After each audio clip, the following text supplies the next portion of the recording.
When you think of Dracula, a blood-sucking vampire comes to mind. But the real Dracula, Vlad the Impaler, was a historical figure whose story is even more brutal. Let's uncover 7 fascinating facts about the real Dracula. Number 1. Origins. Vlad Dracula was born in 1431 during a time of conflict. His father, Vlad II, the ruler of Wallachia, was caught between powerful enemies, Hungary to the west and the Ottoman Empire to the east. To maintain peace, his father sided with the Ottomans and sent Vlad and his younger brother, Radu, as hostages to ensure loyalty. They were held in the Ottoman court. Number 2. His title.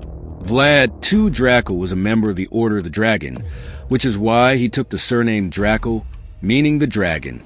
However, in 1447, Vlad II was betrayed by local nobles, known as boyars, who had grown tired of his perceived loyalty to the Ottomans. With the support of John Hunyadi, the Hungarian regent, the boyars overthrew Vlad II. He was captured and killed.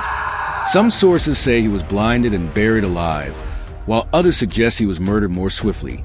His eldest son, Mircea, was also tortured and buried alive by these conspirators.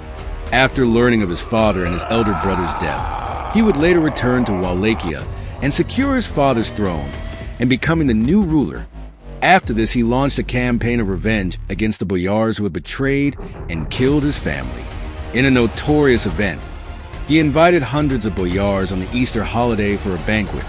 After the guests were all fed, he then ordered his men to have the oldest and the young men among the boyars to be impaled on spikes in front of their wives and children.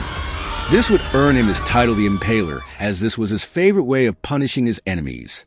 Number 3. His castle. You all may be familiar with Dracula's famous castle in Hotel Transylvania, but did you know that this castle actually exists?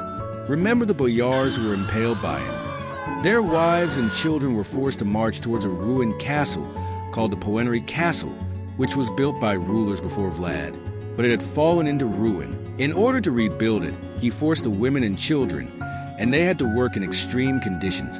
While carrying heavy stones, many of them died due to starvation.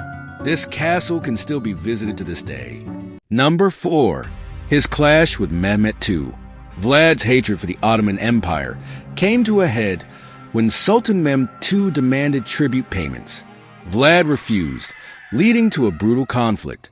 In one famous encounter, Vlad ambushed the Sultan's army and left 20,000 Ottoman soldiers impaled on the battlefield. Mehmet, horrified by the sight, retreated.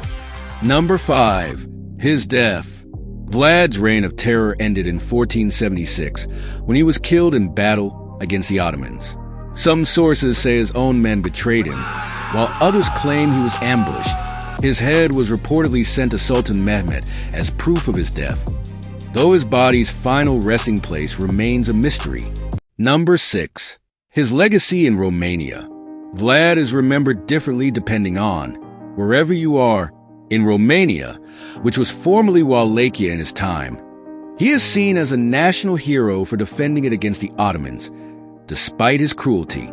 To this day, he symbolizes resistance and justice in Romanian culture.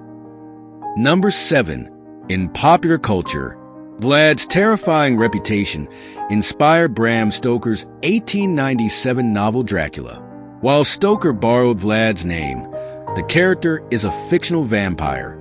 Since then, Count Dracula has appeared in countless films, books, and cartoons, becoming one of the most famous villains in history.